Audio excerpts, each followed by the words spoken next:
Welcome, everybody, to Beyond Surviving, the safe space for survivors of childhood sexual abuse to receive support, resources, and share their stories. Beyond Surviving is about freedom, healing, connection, and even laughter and fun. Most importantly, it's about letting go of the pain of abuse and finally moving on.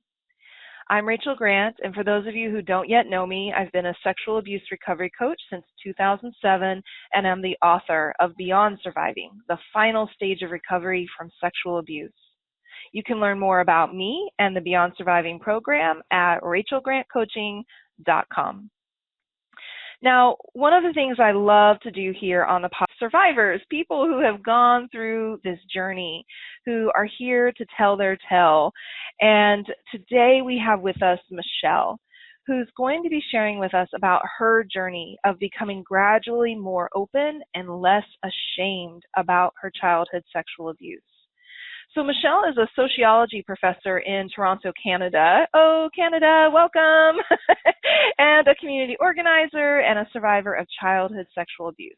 She is passionate, folks, about creating spaces for people to tell their stories in a way that is really healing and connecting.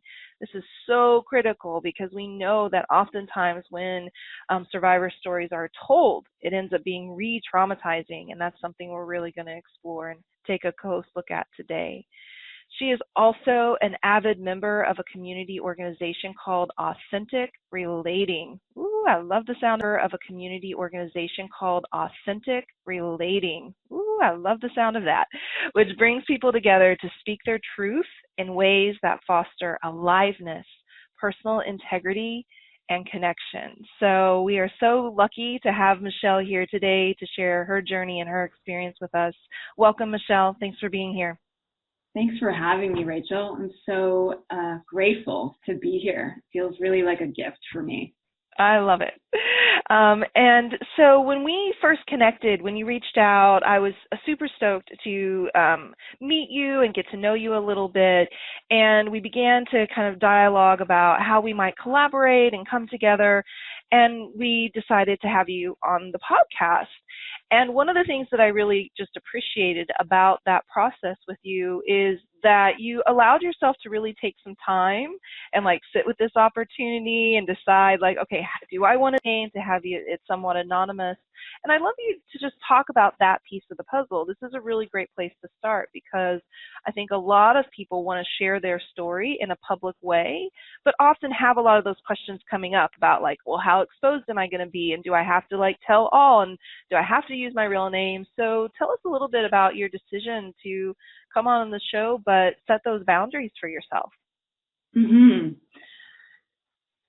Well, it's been a really great opportunity for me to think about my own black and white thinking, for one thing. Mm-hmm. So I know that black and white thinking is often a result of trauma and something that I definitely have for myself. But what I've learned so much in my healing process is that I don't have to think in black and white. So I don't have to like completely reveal myself, completely become, lose all anonymity and confidentiality to tell my story. So I've completely become, lose all anonymity and confidentiality to tell my story. So the way I've been approaching it in my life in the last couple of years is to gradually become more and more comfortable with sharing more and more of myself over time.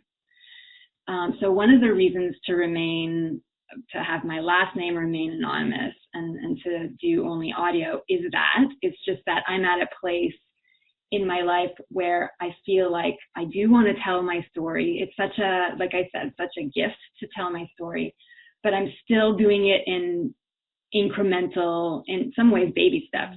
Mm-hmm. And so I wanted to, just like not say I have to do it all or I can't do it at all. Yeah, Beautiful. So that's Man, one this is thing. such an important lesson, right? And an important practice that you're cultivating. You're absolutely right that black and white thinking is one of those symptoms, one of those outcomes of abuse and trauma that so many of us find ourselves in. We do that in relationships, right? Like we've either got to be all in and it's got to be super deep and heavy and intense, or it's not worth it, right? The way that we think about ourselves, and certainly when we think about opportunities.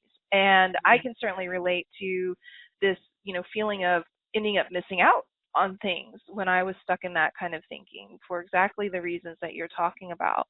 So it's a beautiful moment of recognizing and noticing that we can actually speak up for ourselves, ask for our needs to be met, and that we can have that happen and still have opportunities that we want to take advantage of.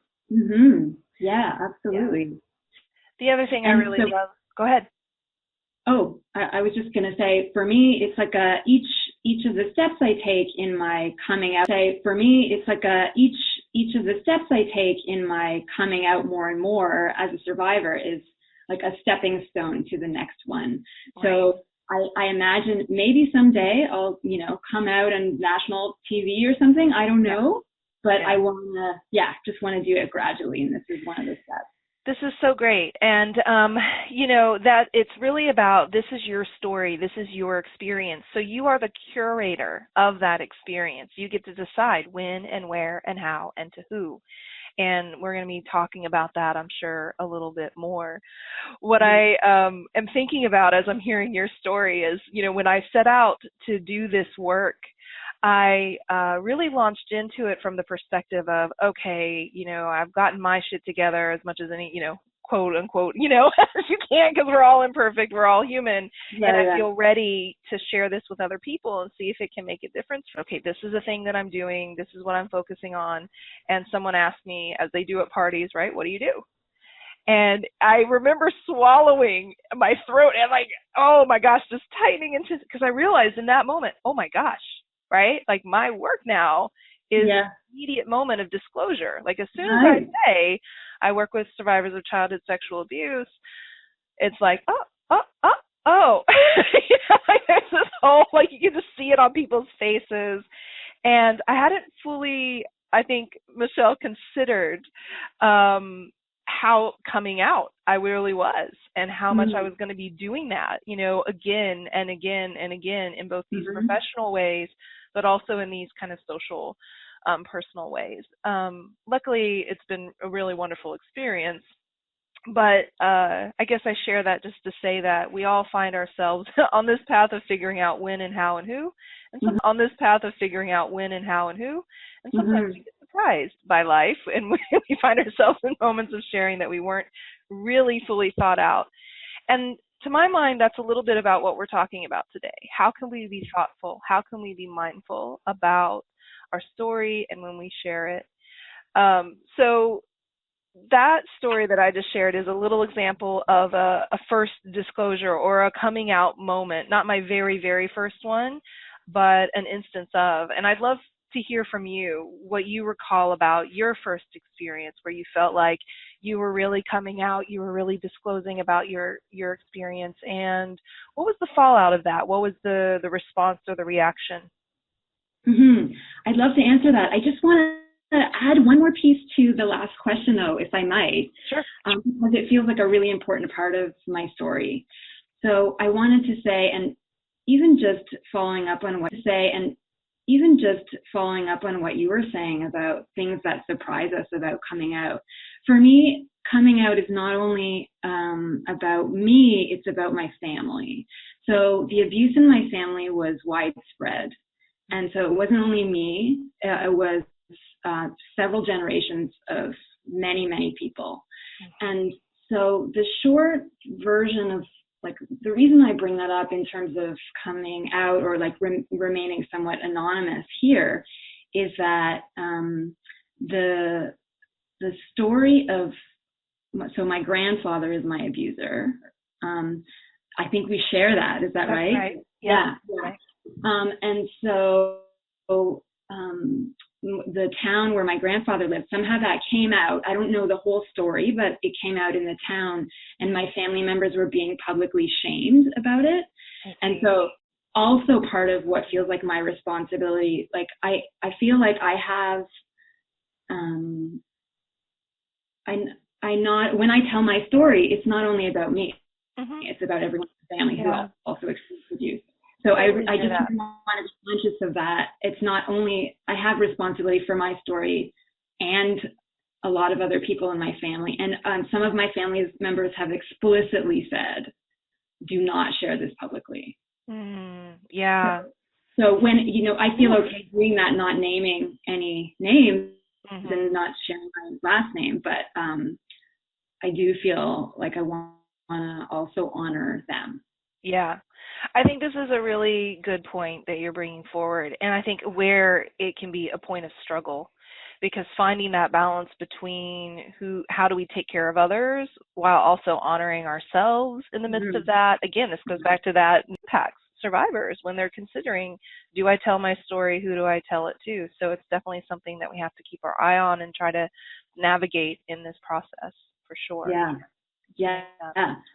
And that connects directly to the question you're asking about disclosure. My disclosure story, my first disclosure was to my mom, and it relates so well to what you just said around, and what I was just saying around feeling like I had to protect other members of my family. So I disclosed to my mom when I was 14 or 13 years old, and my abuser, my grandfather, is her father. And so I can still remember the exact scene. Like, we were in my bedroom. I can remember the blue and white wallpaper, the Ralph Macchio poster on the wall. Right on. So I was a little kid, and white wallpaper, the Ralph Macchio poster on the wall. Right on. So I was a little kid. Like, when I think about that, I think about how young I was, still having crushes on Ralph Macchio. And I've never been that terrified in my life. I've done really terrifying things, and I can still remember how I thought I might, like, my heart might beat completely out of my chest. I was so scared to tell her. And in fact, a friend of mine, my first disclosure, I forgot, was to a friend of mine. And this friend of mine said, you should tell your mom. And I was like, I've been my whole life wanting to tell my mom and never had the courage, and always felt like it would be too painful for my mom to hear. So part of me waiting that long was this feeling like I have to protect her. Yeah. And I also realized that, in having done some therapy around this recently, that my grandfather told me specifically, if you tell your mom, something horrible will happen. And I don't remember what he said, but like, something really terrible will happen to your mom. Yeah.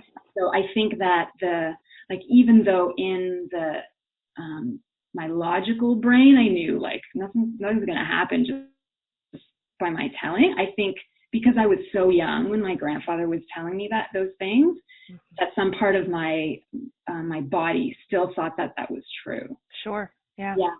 So I disclosed to my mom at that time. Her reaction was, well, actually, I remember exactly. I couldn't even say the words, and she said it. I couldn't say it. She said, "Did your grandfather touch you?" And I think I just burst into tears.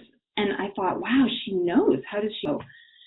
And then I think I've heard lots of different survivor stories about their disclosing, and some very awful stories about people not being believed. My mom believed me right away. And so I'm so grateful for that. She was extremely supportive. She was extremely distraught. Like, I could see how much pain she was in. And so that was helpful to me. I knew that I mattered in that way. Right. And then she immediately, I don't remember the chronology, but soon after that, after we had some discussions in our family, she drove like the 12 hours to her hometown where my grandfather and grandmother lived and a lot of the other family, and went to her. This happened to Michelle. Maybe it also happened to my cousins. Oh, wow. Yeah. Yeah. And it turned out it had happened to my cousins as well. And so that was like that piece of the story, my mom's reaction and immediately like going out into the world and doing something about it feels really and felt really supportive to me. Yeah. So she believed me right away. Like I said, she was so distraught. I could tell how much she was worrying about the effects on me. And then immediately going, and then eventually, actually, it's a bit of a long story, but eventually they then confronted my grandfather. And I know that there was a lot of processing that was going on with my mom's generation, her and her 5 siblings, and then her father, who was the abuser.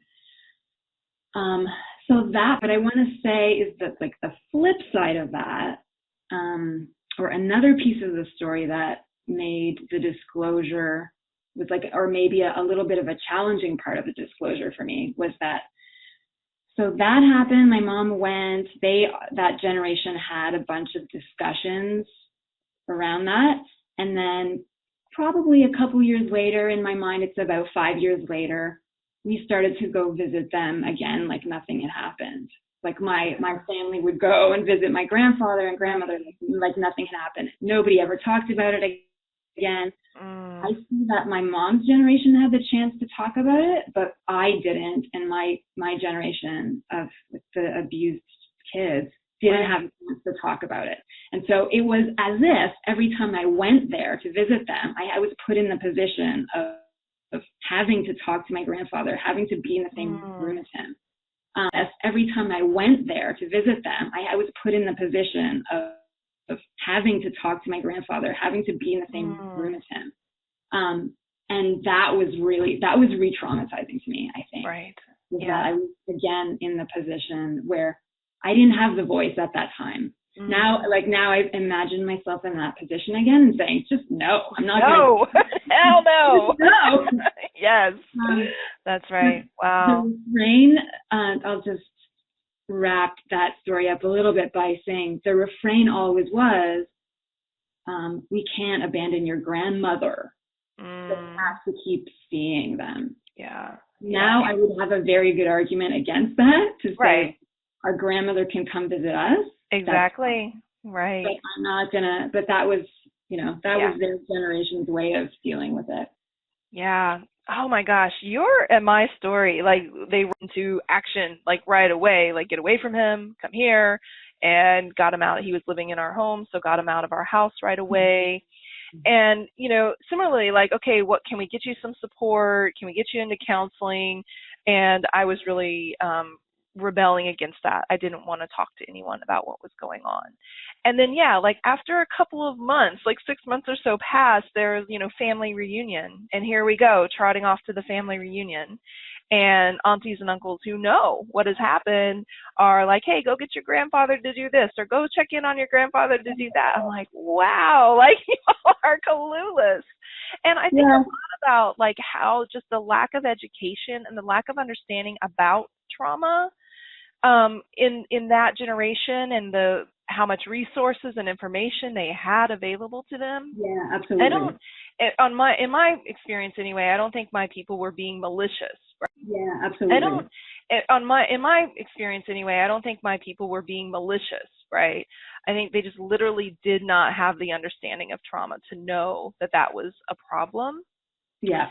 And what I really appreciate about your story, though, is I'm glad that you had that support and that positive reaction. I think we hear more often the stories where the child is blamed or not believed or dismissed because those stories are just so painful. So the stories where people are like, wow, I really had support, I really had care, my parents or whoever really jumped into action to take care of me and they believed me, we just don't get those stories as much. So I'm really glad, to have that here from your experience. And so, we have these moments, and there's this interesting phrasing that we're kind of co-opting from the, LGBTQ community about, coming out. Yeah. The, LGBTQ community about, coming out. Yeah. But, something I know as a bisexual woman is that there is this moment always of like, okay, when do I disclose that? Do I disclose that? And for my queer friends, it's like, this is a thing that we do over and over and over again. Mm-hmm. And there is a really beautiful parallel here with a survivor story. There's this experience that you have to decide, when do you share it, when do you not share it. And so in new relationships, new friendships, there's this question that's there, right? Do I come out to this person or do I not? So I'm curious, just over the, kind of briefly over the span of your experience in that process, what have been some of your other quote unquote coming out stories, both personally and professionally? Mm-hmm. One of the first times after I talked to my mom about it, that first time was telling some friends of mine in high school. So I must have been around 17, 18. I had my first boyfriend, and I think because we were becoming physically intimate, there were things coming up for me, and it made sense to me to have some kind of explanation for why these things were coming up for me. And so I don't remember exactly the chronology of what happened, but this is one of those examples of coming out that didn't go so well in my memory. So I remember telling these friends in high school that I was a survivor, that I'd been abused by my grandfather, and the response was like crickets. And what to say to friends who are needing support, especially in, very traumatic, very hidden kind of trauma where there's a lot of shame in that kind of thing. Like, so that was in the 90s, and back then especially. Like now there's a lot more tools, right? But in the 90s, especially nobody was talking about it. And so I remember the feeling, well, first of all, I'll say that I now have just a lot of compassion for all of us back then. Like me not being able to ask for what I needed, and then having no idea, there was 3 of them, having no idea what to say or how to support me. Right. So I remember feeling like that was worse, that like it was worse to get no support after having divulged so much of my story, and having been so vulnerable and not having had any kind of vulnerability or visible support through the disclosure. So it felt like a very big disappointment. And in some ways, I think I used that story as a way to not tell my story later on in some way. Right, exactly. Oh, this is such an important point. Yeah. What I'm really present to as you're sharing that is that clearly you've done work around these experiences, because for many, many people, we have these moments of disclosure where someone has said something stupid, right? they've responded without compassion. Maybe they've gotten triggered, right? And you don't know that at the time, but and then they do that, or they, shove it off some way or dismiss it. And I think you're right that for so many of us that can leave this wounding, and that can lead us into this story and this belief that, see, I shouldn't tell my story. You're right that for so many of us that can leave this wounding, and that can lead us into this story and this belief that, see, I shouldn't tell my story. People can't handle my story, whatever it might be. And then that locks us down. It shuts off our access to our voice. And so when we can, as you're naming, like look back and have compassion, not excusing, but just understanding, right? That sometimes people don't know how to respond. Sometimes people are malicious and are self-protective. But I would really argue that most of the time it's coming from a place of, I just don't know what to do in this situation. Yeah. It really feels like that in that case.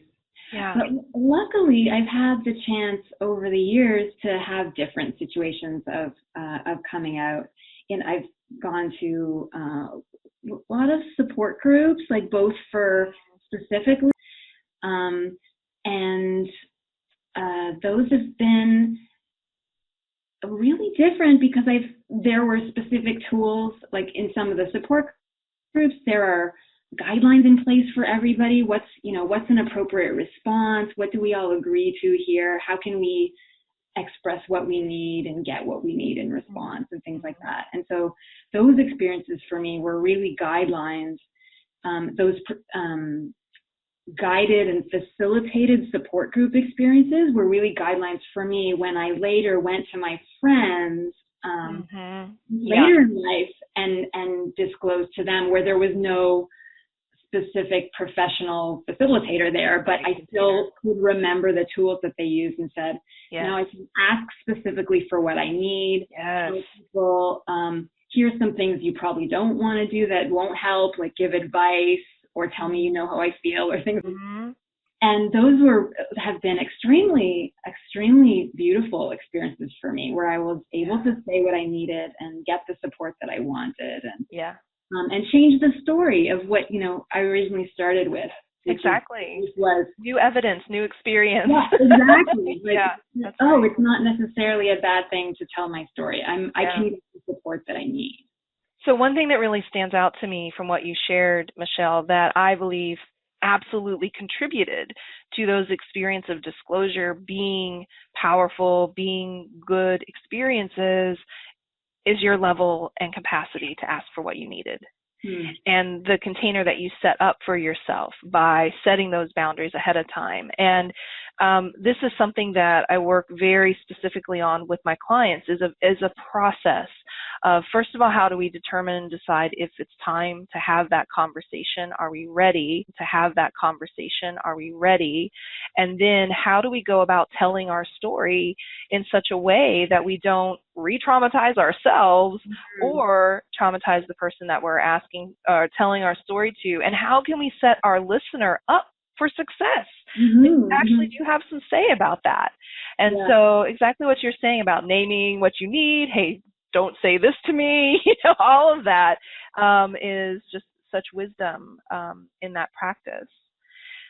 And so that brings me to this part of our conversation that's, I think, where most survivors get a little stuck and hung up. How do I even decide if it's time to tell? How do I come to that decision? And I know that you recently broke the silence about sexual abuse with your extended family. And I wonder if you can walk us a little bit through your process. What did you do through your process? What did you do to help you determine that, yes, now is the time and here's what I'm going to do? So I just want to go back to the original story that I told at the beginning around that after I disclosed, maybe 5 years after, when my mom's generation had a lot of discussion and they confronted my grandfather, but then maybe 5 years after that, until my grandfather died, whenever we visited him, everyone pretended like nothing had happened. Nobody mentioned it out loud. And so for me, breaking the silence in my family was not in that context. The thing that I did recently, just a couple of weeks ago, actually, was I specifically asked those extended family members if we patient about the abuse that happened in the family. So that was in the context of everyone already knowing. Right. Okay. That everyone already knowing because of what I had done when I was around 13. Right. So everyone knew that there was abuse. But what I wanted to initiate was more of an open, acknowledging atmosphere rather than let's just pretend this didn't happen. That was the feeling that I got anyway. So for me, the way that I decided to do that was that I don't have the chance to visit that extended family very often. I should say that my grandfather passed away, so he's no longer in the picture, and that made a big difference in terms of just being able to visit my family without worrying about having to be in his presence. But so I don't see this extended family that happens once a year. My mom this year asked me if I wanted to come to the family reunion. Typically, I haven't gone very often.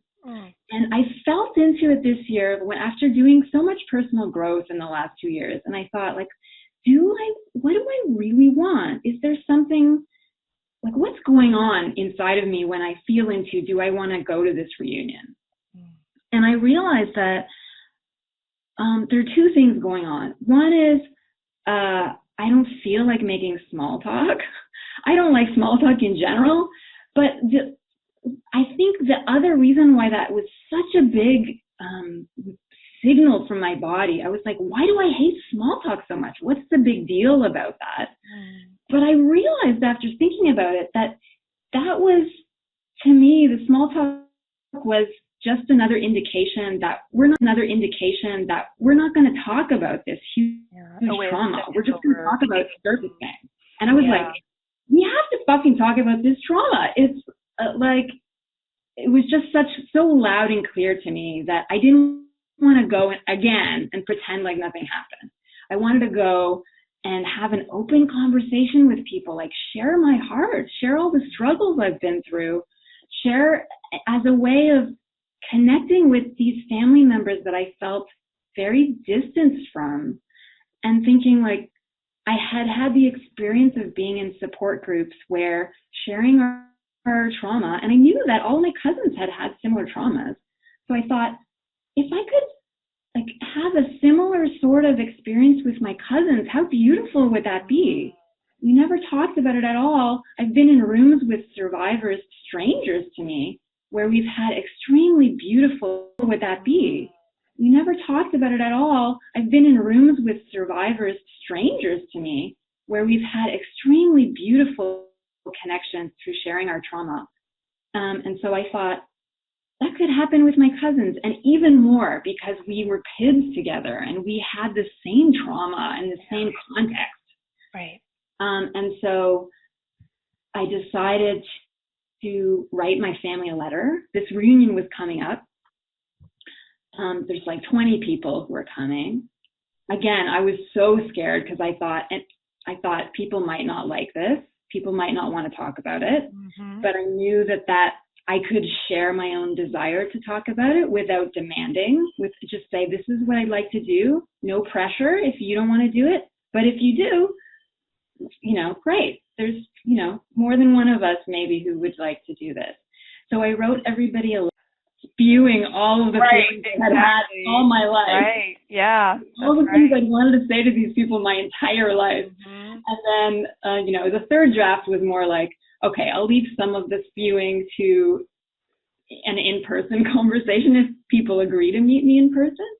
And anyway, so I sent this letter to everyone, just, in using all the tools that I had learned around just stating my needs, not demanding that anyone respond, letting go of the outcome, like knowing what I have control over, which is stating my own desire and trying to let go of whatever happens after that. Mm-hmm. And yeah, it was really beautiful. The response was mixed. Mm-hmm. So some people's initial reaction is, I don't want to talk about this. I'm no longer going to come to. So some people's initial reaction is, I don't want to talk about this. I'm no longer going to come to the reunion because I was going to come, but now this is going to ruin the mood, so I don't want it to come anymore. Others people's response was extremely empathetic and saying, yes, I'd love to talk about this. So there were a lot of different responses, but in the end, there were, I met up with, 6 or 7 of my cousins and aunts and uncles, and we had one of the most beautiful conversations I've ever had. Wow. And, so powerful, Michelle. Yeah, it was such a beautiful experience. I dig that so much. Yeah, I think there are so many layers of what you're doing in that process that I think are worth highlighting. So first of all, checking in and noticing, where is my resistance coming from? So about this experience that I'm bumping up against, and getting curious about that and exploring it, and noticing that, yeah, I don't necessarily want to just continue the way that we've been continuing, which is to just walk around this experience, and pretend it's not there, but let's just name it, get it on the table. And then that is actually what creates the space to just move on, right? And the courage to sit down and to write out your thoughts and your feelings. And yeah, this is something I often share with my clients as well. Like, your first round is going to be the spewing. It's going to be the everything you've ever wanted to say piece. And that's important. We need to get those things expressed and named, but then we want to narrow in on what is the real heart of the matter, and what are our requests, and communicate it in a way that people can receive. And the process of getting those responses, I think a big piece of that is then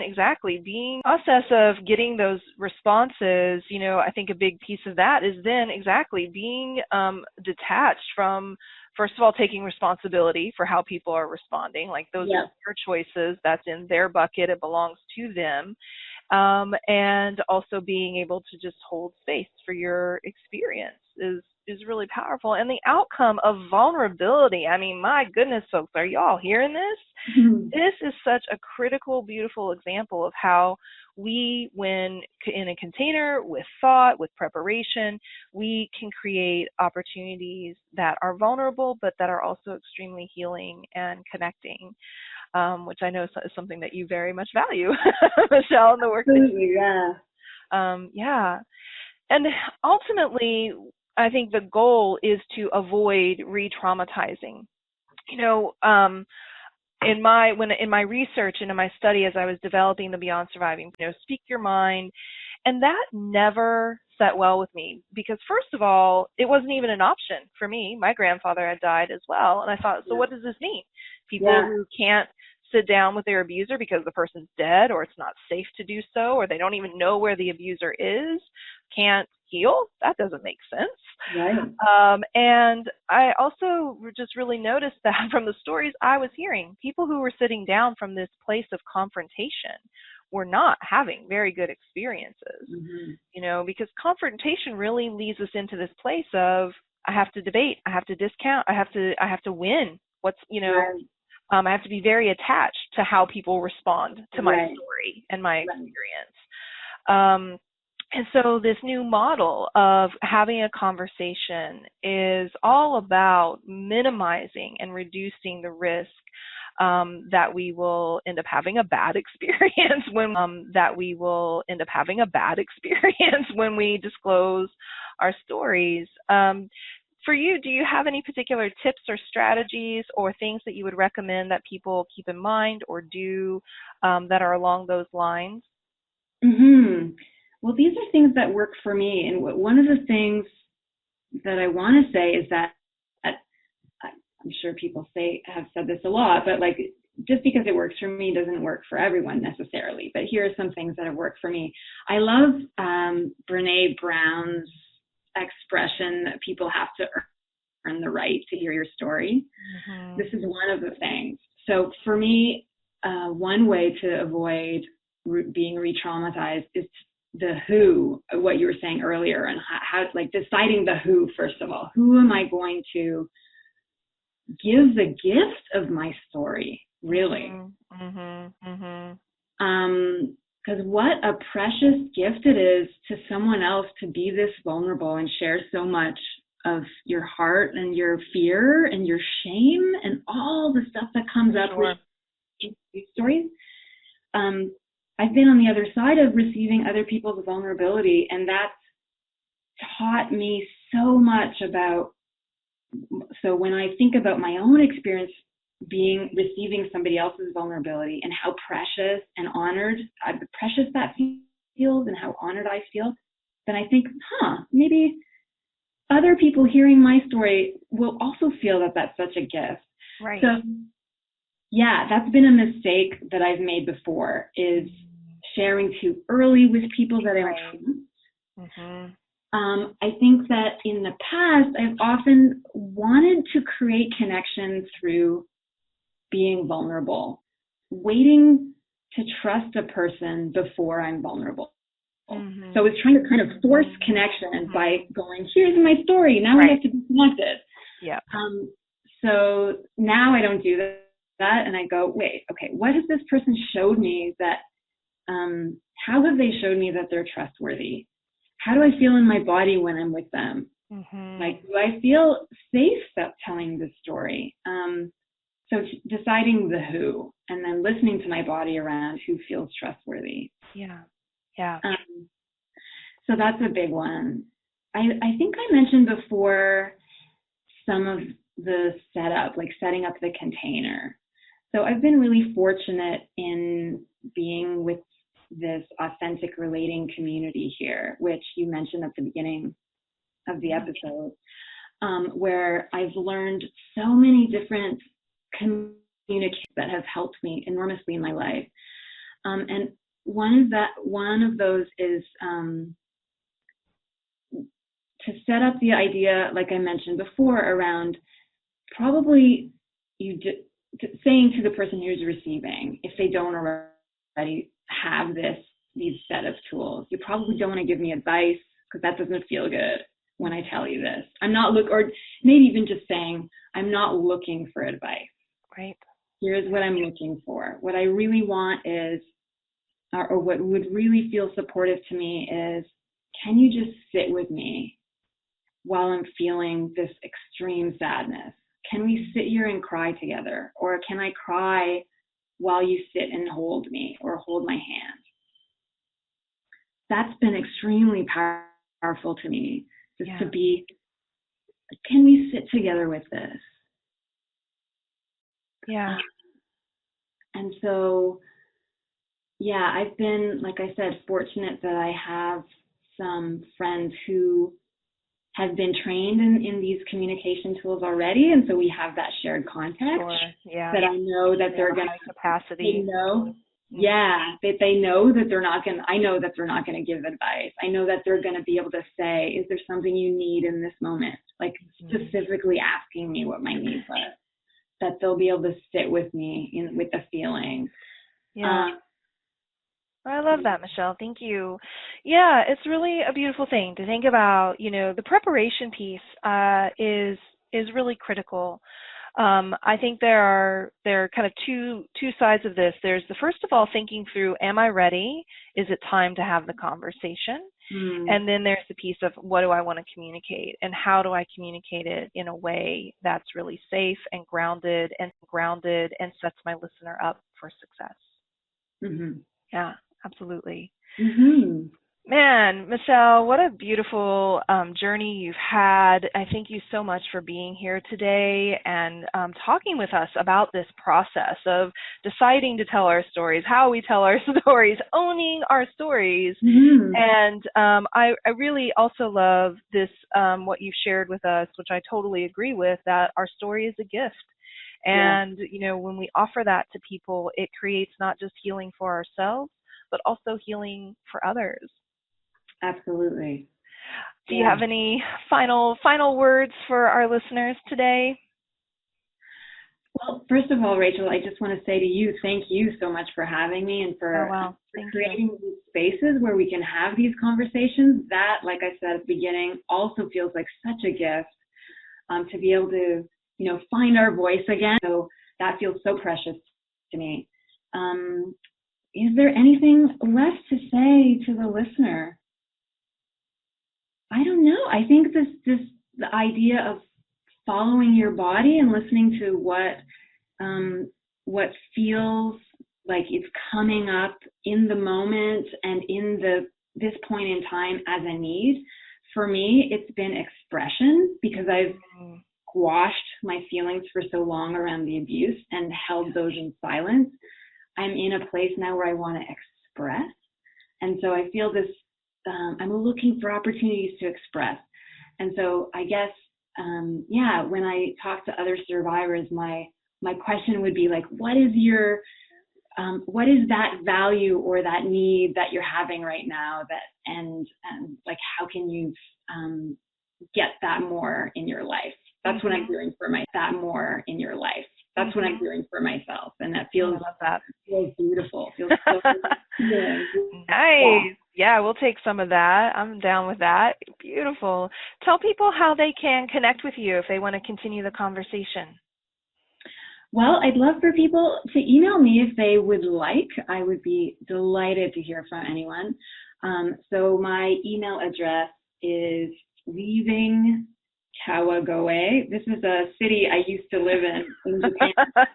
Oh, got it. Okay. Yeah, leavingkawagoe, and I'll spell that. So it's leaving, like goodbye, Leaving, Kawagoe, Kawagoe, @gmail.com.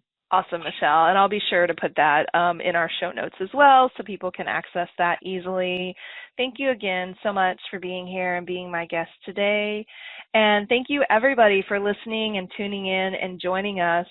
For those of you who've been listening today and are thinking that you would like some support around coming out, I do have a program, Break the Silence Like a Badass.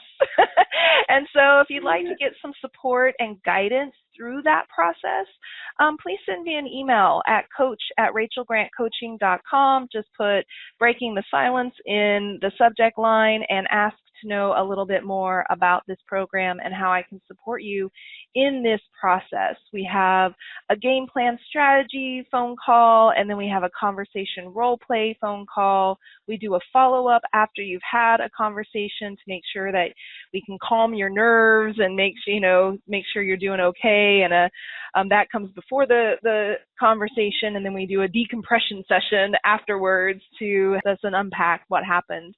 So all of that's available to you as a resource and support if you're out there and are ready to break the silence or come out with your story in any way. And also feel free to pop over to rachelgrantcoaching.com to learn more about sexual abuse recovery coaching and explore the other resources on the site. And please be sure to subscribe to the podcast, hit some stars, let us know what you think of us, leave some notes, and come back next time because we have so much more to share. Until then, take good care of you.